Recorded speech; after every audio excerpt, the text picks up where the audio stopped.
kasih, beberapa hari kemarin kan liburan, ya. Saya sama keluarga sempat menonton bioskop, Bapak Ibu. Ya, ada satu film yang bagus sekali, yaitu Inside Out 2. Film ini mengisahkan tentang seorang remaja yang bernama Riley. Riley, dia adalah seorang pemain hoki, ya. Dia suka olahraga hoki sehingga dia bermain hoki. Nah, film ini juga mengisahkan bagaimana Riley itu di dalam hatinya itu ada berbagai perasaan-perasaan yang berkecamuk menjadi satu yang sering kali menguasai dirinya, ya. Singkat cerita Bapak Ibu, Riley di akhir dari musim itu dia memenangkan lomba hoki. Wow, perasaannya bahagia sekali. Dan dia ditawarin untuk ikut sebuah retreat yang di sana akan menentukan bahwa yang ketika mereka bermain dengan bagus akan masuk ke tim yang keren, Bapak Ibu. Nah, beberapa hari kemudian ketika Riley mengikuti ini retreat yang ada lomba hokinya, perasaan kecemasannya muncul dengan begitu kuat dan menguasai hidupnya. Sehingga Riley berubah menjadi seorang yang tadinya penuh sukacita, bahagia, seketika berubah menjadi orang yang cemas, penuh dengan ketakutan dan lain sebagainya, menguasai hidupnya. Bapak Ibu, inilah kondisi dari seorang yang mengalami pubertas. Betul? Hatinya bisa berubah sewaktu-waktu begitu. Kekalutan, kekhawatiran. Saya pikir bukan hanya seorang pubertas yang mengalami hal seperti ini. Kita orang dewasa juga pernah dan sering mengalami begitu cepatnya perubahan perasaan. Betul? Di dalam hati kita. Dari yang tadinya mungkin bahagia, senang, berubah menjadi takut, berubah menjadi cemas, berubah menjadi sedih. Itu merupakan bagian dari kehidupan kita sebagai manusia. Maka saya mau katakan kepada kita semua yang ada di tempat ini seperti apa yang dikatakan oleh John Blum. God doesn't want our eyes on our heart. Artinya Allah tidak menginginkan mata kita itu fokus kepada hati kita atau dipimpin oleh hati kita. Because heart, boleh ditampilin? Heart aren't designed to be full. Heart aren't designed to be lead and directed. Ya, karena hati kita itu tidak didesain untuk diikuti, Bapak Ibu. Jadi hati yang ada di dalam diri kita itu tidak didesain Allah untuk kita ikutin. Oh, kata hatiku ini lagi sedih ya, akhirnya memutuskan hal yang seperti apa. Lagi bahagia ya memutuskan hal yang seperti apa. Hati manusia tidak didesain untuk kita ikutin, Bapak Ibu. Heart aren't designed to be lead and directed. Hati kita itu didesain untuk dipimpin dan diarahkan. Ya, hati kita itu didesain oleh Allah untuk dipimpin dan diarahkan. Kenapa bisa begitu? Karena setiap kita memiliki hati yang sudah berdosa, Bapak Ibu. Sehingga hati yang berdosa ini menjadi hati yang tidak murni lagi. Hati yang tidak peka terhadap apa yang menjadi kehendak Tuhan atau firman Tuhan di dalam kehidupan kita. Hati yang berdosa ini meracuni kehidupan kita, sehingga kita bisa salah memilih. Kita bisa salah mengambil keputusan. Sehingga apapun kondisi yang ada di sekitar kita, itu bisa mempengaruhi hati kita, Bapak Ibu. Terkadang kita bisa sedih, bisa kecewa, bisa sakit hati. Karena ada kondisi-kondisi di sekitar kita yang sesungguhnya mempengaruhi hati kita yang berdosa ini. Maka Bapak Ibu, kita perlu hati-hati untuk menjaga hati kita sedemikian rupa. Karena hati kita didesain bukan untuk diikuti. Hati kita didesain untuk dipimpin dan diarahkan. Sehingga setiap kita tidak terombang-ambingkan oleh perasaan kita. Kalau lagi happy ya kita bisa menunjukkan sikap happy kepada orang-orang di sekitar kita. Enak bergaul dengan orang, begitu kan. Tapi ketika kita dalam kondisi yang cemas, kondisi yang takut, itu mempengaruhi juga orang-orang di sekitar kita. Kok orang ini jadi seperti ini ya? Siklusnya berubah-ubah hidupnya. Bisa enjoy, bisa enak kita ngobrol dengan dia. Tapi di waktu-waktu, wow, bisa mengerikan, bisa marah-marah dan lain sebagainya. Itulah kondisi sesungguhnya hati manusia yang berdosa. Termasuk dirimu dan diriku, Bapak Ibu. Maka hati didesain oleh Allah bukan untuk diikuti, tetapi didesain oleh Allah untuk dipimpin dan diarahkan. Sehingga suasana hati kita itu bisa kita kontrol dengan stabil. Bapak Ibu, hal serupa sesungguhnya terjadi dalam kehidupan bangsa Israel, ya, bangsa Israel yang baru keluar dari tanah Mesir. Baru 3 hari Bapak Ibu dikatakan di dalam Alkitab mereka menyeberang apa? Laut Teberau. Baru 3 hari mereka melihat bagaimana Allah menyatakan kuasa-Nya atas mereka. Baru 3 hari. Tetapi Bapak Ibu, saya mau katakan kepada kita, tidak selalu orang yang baru dilepaskan Tuhan dari kesulitan hidup akan tetap mengingat kuasa dan kasih Tuhan ketika ia kembali mengalami persoalan dan pergumulan. Sama ya kayak kita ya. Seringkali beberapa hari yang lalu Tuhan sudah memberkati kita dengan berkat-Nya yang melimpah. Kita lupa. Beberapa hari kemudian kita diperhadapkan dengan persoalan hidup. Kita menjadi tawar hati. Kita menjadi ciut. Hati kita menjadi down. Betul? Iya Pak, enggak salah. Ya Bapak Ibu, maka saya katakan, tidak selalu orang yang baru dilepaskan Tuhan dari kesulitan hidup akan tetap mengingat kuasa dan kasih Tuhan ketika ia kembali mengalami persoalan dan pergumulan. Nah, ini mesti kita dengarkan dengan seksama Bapak Ibu. Sekalipun pertolongan Tuhan baru saja terjadi tidak lama sebelumnya, perjalanan umat Israel berikut adalah contohnya, ya. Perjalanan umat Israel berikut adalah contohnya.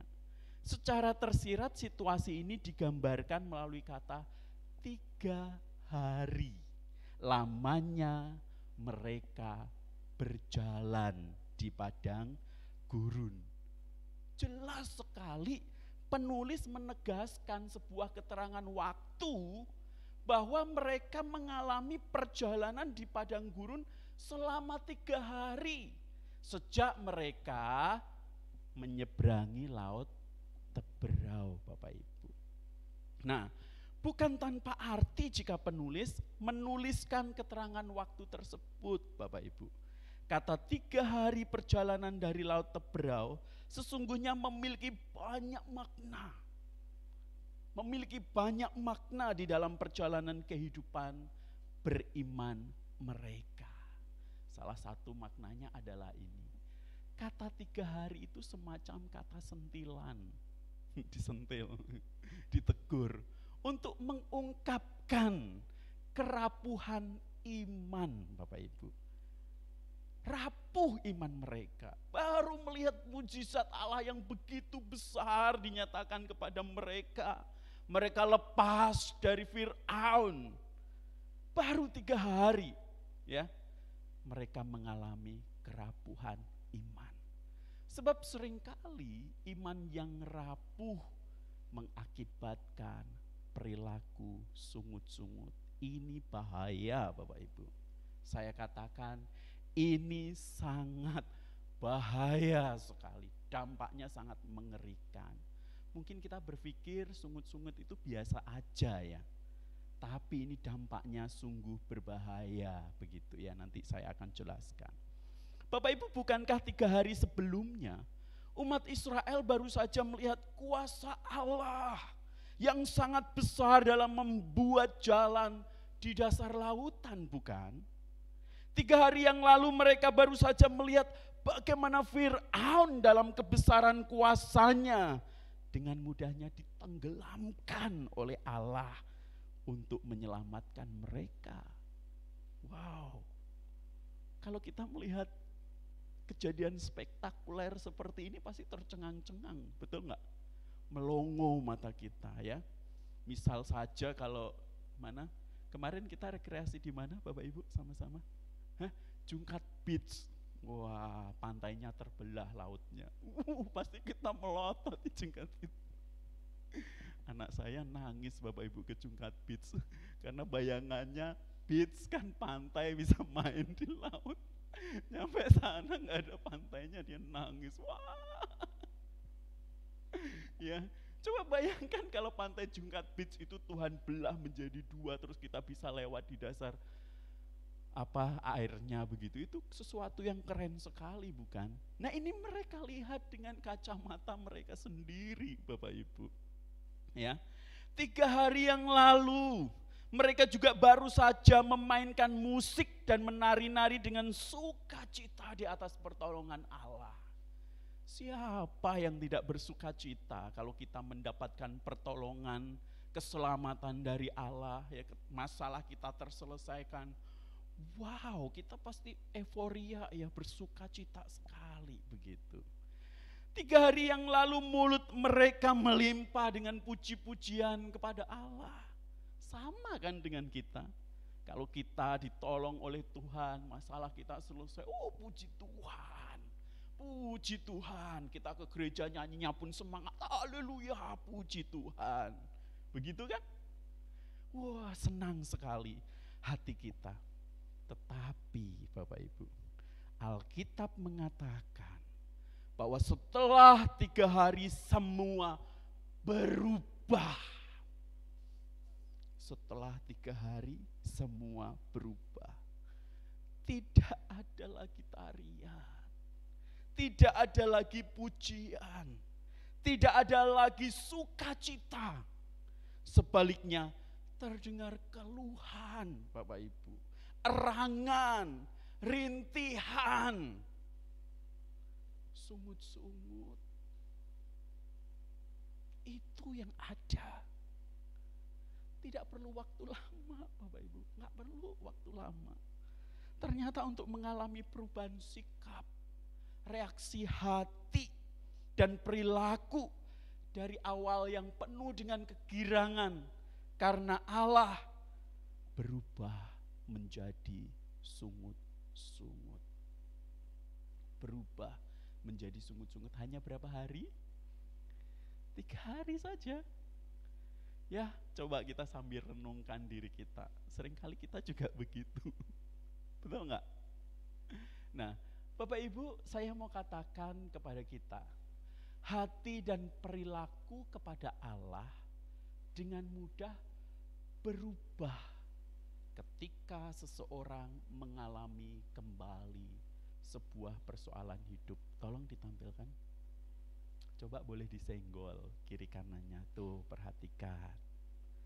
Hati dan perilaku kepada Allah dengan mudah berubah ketika seorang mengalami kembali sebuah persoalan hidup. Wow. Hati kita yang penuh dengan dosa mudah sekali berubah ketika kita mengalami persoalan hidup.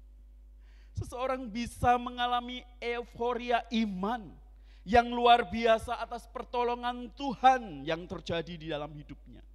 Namun dengan waktu yang cepat, seseorang juga bisa berubah, tidak lagi hidup dengan pujian, dengan syukur, dengan ketaatan kepada Allah. Begitulah yang tampak terlihat dalam peristiwa perjalanan orang Israel 3 hari di padang gurun. Ya, sambil kita renungkan dan refleksikan di dalam hati kita, Bapak Ibu. Bapak Ibu, saya pikir hal yang manusiawi ya. Kalau kita melihat konteks bagian ini, mereka berjalan di padang gurun, betul? Padang gurun itu kan kalau kita bayangin panas banget ya, pasir semuanya, nggak ada air, nggak ada pohon. Bayangin deh kita di padang gurun, di Pontianak saja. Rasanya panas banget ya, kita maunya di dalam AC begitu kan kalau siang-siang begitu ya. Panas sekali. Bapak Ibu bisa bayangin nggak ada air. Mereka mau minum apa? Ini kan kebutuhan pokok begitu loh. Kita kalau nggak ada air sehari gimana? Waduh.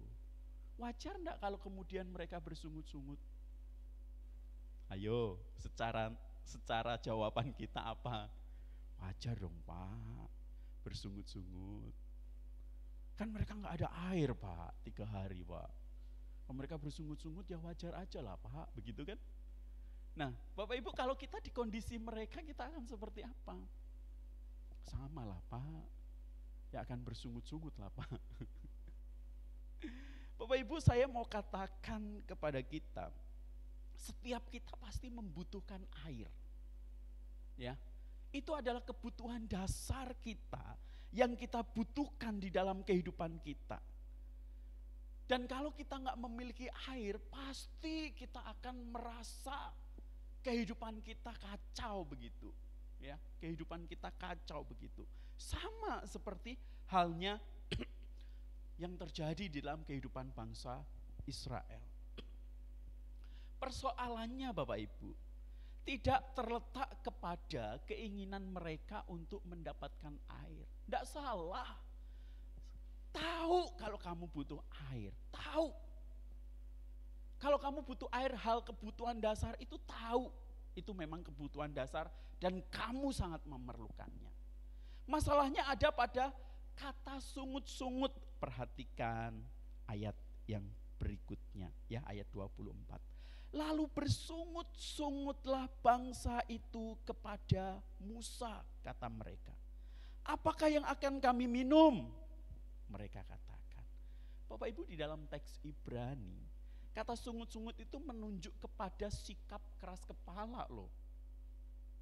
Menunjuk kepada sikap keras kepala atau tindakan yang terus-menerus dilakukan sepanjang waktu.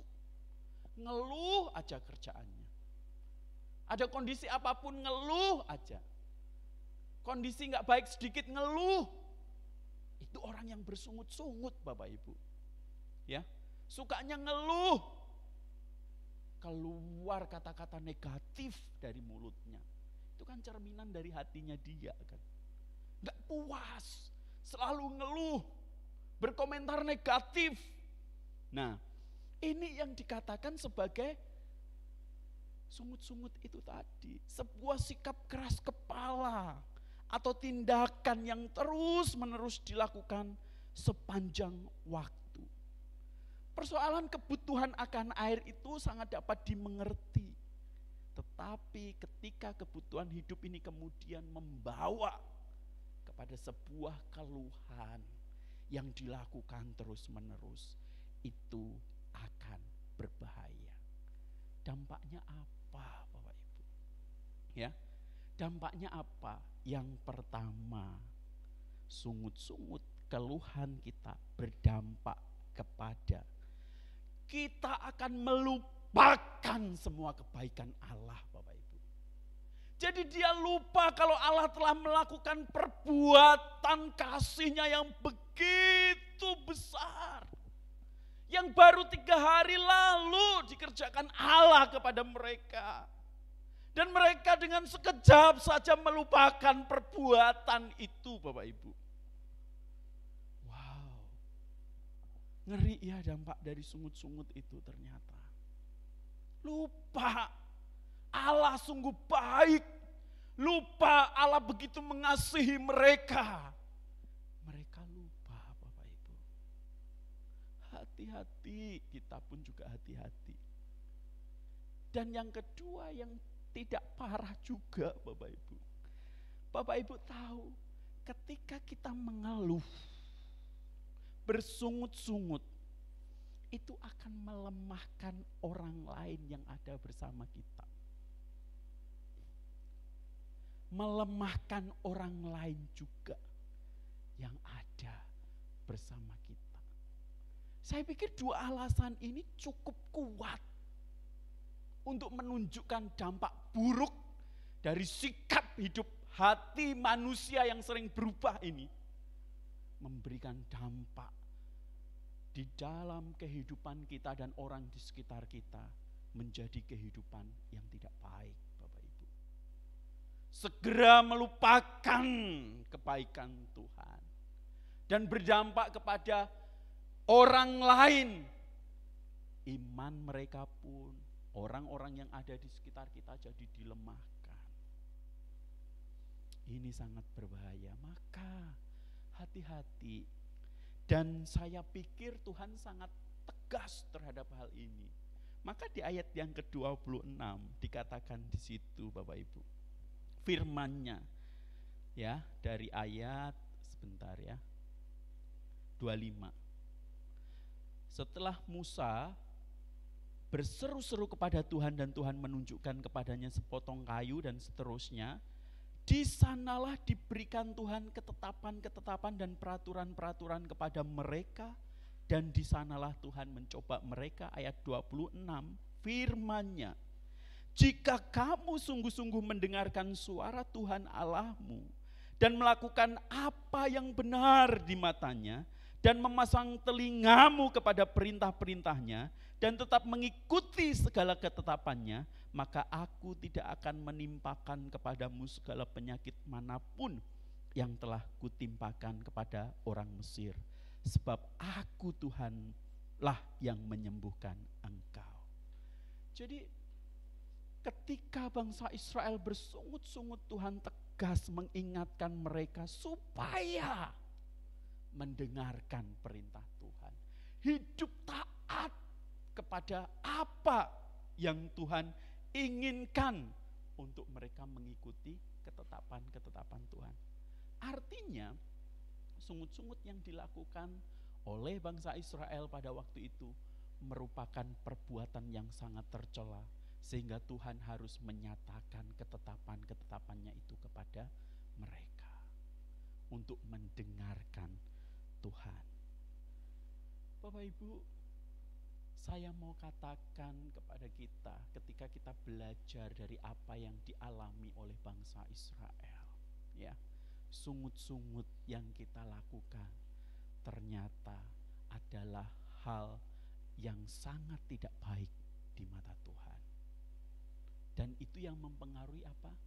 Hati kita yang lebih memilih dipimpin oleh kondisi daripada dipimpin oleh suara Tuhan. Ya. Maka Bapak Ibu, saya mau katakan kepada kita, persoalan hidup yang kita alami seharusnya menjadikan kita semakin tahu diri bahwa kita bukanlah siapa-siapa. Kita bukanlah apa-apa tanpa Tuhan sang pemegang kendali atas seluruh kehidupan yang ada. Tugas kita bukan untuk mempertanyakan dan mengeluhkan, namun untuk bersyukur dan tetap percaya, artinya tetap beriman bahwa semua yang Tuhan rancangkan di dalam hidup kita adalah sangat baik adanya. Ini yang sulit kadang kita jalani dan lakukan, ya. Semua yang Tuhan rancangkan dalam hidup kita adalah sangat baik adanya. Termasuk kita dalam masalah, Pak? Iya, jawabannya. Termasuk ketika kondisi kita nggak baik-baik saja, Pak? Iya. Itu semua dalam rancangan Tuhan yang sangat baik adanya. Maka pantaskah kita bersungut-sungut? Pantaskah kita mengeluh? Jawabannya tidak. Tugas kita hanya memohon dan tetap percaya, bersyukur kepada Tuhan. Bapak Ibu pernah dengar lagu Hymn Day by Day? Kekuatan serta penghiburan diberikan Tuhan padaku. Tiap hari aku dibimbingnya, tiap jam dihibur hatiku. Dan sesuai dengan hikmat Tuhan, ku diberi apa yang ku perlu. Suka dan derita bergantian akan memperkuat imanku. Ini lagu yang menggubah adalah Carolina Sandel-Berg dengan judul Day by Day, ya, diterjemahkan di dalam KPPK 232, ya, kekuatan serta penghiburan. Nah, Bapak Ibu, ketika Carolina menggubah lagu ini, bukan berarti dia dalam kondisi baik-baik saja, Bapak Ibu. Carolina adalah putri seorang pendeta Lutheran. Pada saat Carolina berusia 26 tahun. Siapa yang usianya 26 tahun? Saya sendiri ya? Sama Madam Yose. Oh, sama Madam Mira. Madam Mira 26 tahun ya. Oke. Ia mengadakan perjalanan menggunakan perahu dengan ayahnya, Bapak Ibu. Ya zaman dulu bayangin lah ya, naik perahu zaman sekarang aja goyang-goyangannya kayak apa di tengah laut begitu. Perahu yang dia tumpangi tiba-tiba terguncang, Bapak Ibu, dan di depan matanya sendiri dia melihat ayahnya yang ia kasihi jatuh tenggelam dan tidak terselamatkan. Artinya mati, Bapak Ibu. Tragedi yang dialami bukan hanya itu, Bapak Ibu. 2 tahun kemudian ibunya juga meninggal. 2 tahun kemudian, sama kayak kejadian yang saya alami 2021, ya, bulan Maret kakak saya yang cewek meninggal karena dia punya tumor di otak, operasi 2 kali pun tidak menyelamatkannya. Bulan Juli di tahun yang sama mami saya meninggal, dan di bulan Agustus nenek saya meninggal. 3 wanita yang pernah menggores hidup saya, mewarnai hidup saya, mereka meninggal di tahun yang sama. Itu sangat menyakitkan. Dan parahnya saya nggak bisa pulang. Hanya kakak saya pulang. Mami sama nenek saya nggak bisa pulang karena pandemi waktu itu kondisinya sangat puncak-puncaknya. Ya, saya cuman bisa nangis di rumah, dikunjungin sama Pak Apin, ditemani di rumah. Itu kondisi yang sulit begitu, ya, dan tidak mudah. Dia juga mengalami keguguran ketika dia hamil, Bapak Ibu. Di tengah tragedi-tragedi inilah dia menuliskan lagu ini, Bapak Ibu. Bisa nggak kalau kemudian di dalam kondisi itu dia bersungut-sungut, dia marah sama Tuhan, dia kecewa sama Tuhan? Bisa enggak? Sangat bisa. Tetapi dia lebih memilih untuk mempercayai Tuhan, untuk tetap trust kepada Allah di dalam kondisi yang sulit itu. Karena hati kita tidak didesain untuk diikuti, Bapak Ibu.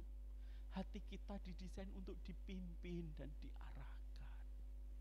Maka tidak heran kalau Carolina Sandel menggubah lagu ini di tengah kondisi kekacauan hatinya, yang seharusnya dia bisa mempertanyakan, kenapa Tuhan menjadikan ini semua terjadi dalam hidupku? Tapi justru dia mengakui suka dan derita bergantian itu akan memperkuat imannya. Bapak Ibu, bukankah di dalam segala kondisi kita bisa memilih dalam berespon? Kita akan bersyukur atau kita akan bersungut-sungut. Bapak Ibu pernah dengar lagu KPPK? Ku bersyukur bunga mawar meskipun ia berduri. Bunga mawar meskipun ia berduri. Ada seorang yang kemudian melihat bunga mawar. Dia berkata, wah, sayang sekali ya, bunga mawar secantik ini kok berduri. Tapi ada orang lain yang melihat, wow, di tengah duri ada bunga mawar yang cantik. Dua respon yang berbeda. Sama dengan penggubah pujian ini. Ku bersyukur bunga mawar meskipun ia berduri. Keren ya? Kita mau pilih respon yang mana di dalam menjalani kehidupan kita? Kalau bangsa Israel baru 3 hari saja sudah bersungut-sungut ketika diperhadapkan pada persoalan. Bagaimana dengan kita? Semua yang saya sampaikan ini menunjukkan bahwa sesungguhnya kita juga tidak akan lepas dari kondisi yang menyulitkan hidup kita. Kita juga tidak akan lepas dari kondisi masalah yang membuat kita sampai terpuruk. Akan ada kondisi-kondisi yang mengecewakan hati kita. Akan ada kondisi-kondisi yang membuat kita bisa mengeluh, Bapak Ibu. Bisa kecewa, bisa sakit hati. Tetapi ingat, semua yang dirancangkan oleh Tuhan itu sangat baik adanya di dalam kehidupan kita. Hari ini kita belajar dari bangsa Israel. Apakah kita mau melupakan sejarah, Bapak Ibu? Sejarah adalah sarana terbaik untuk kita belajar bagaimana iman orang-orang yang dahulu mengikut Tuhan. Kita pun di tempat ini juga harus menunjukkan iman yang sama. Ketika kita melihat kemuliaan Allah dinyatakan, iman kita bergelora. Bagaimana ketika kita melihat segala kondisi yang ada jauh dari ideal dan kemuliaan Allah, apakah iman kita juga tetap berdiri teguh dan kuat? Apapun kondisi yang kita alami, ingatlah semuanya itu dirancang Tuhan dengan sangat baik adanya di dalam kehidupan kita. Sehingga kita akan tetap bersyukur kepada Tuhan. Kita akan tetap memuliakan Tuhan. Kita tidak akan memilih untuk bersungut-sungut di hadapannya. Bahkan hidup kita akan semakin menjadi berkat bagi orang lain. Mari Bapak Ibu, kita responi kebenaran firman ini dengan kemudian kita hidup dengan selalu mengucap syukur kepada Tuhan. Kita hidup dengan selalu percaya bahwa apapun yang terjadi dalam kehidupan kita adalah baik adanya. Kita berdoa, saya minta contoh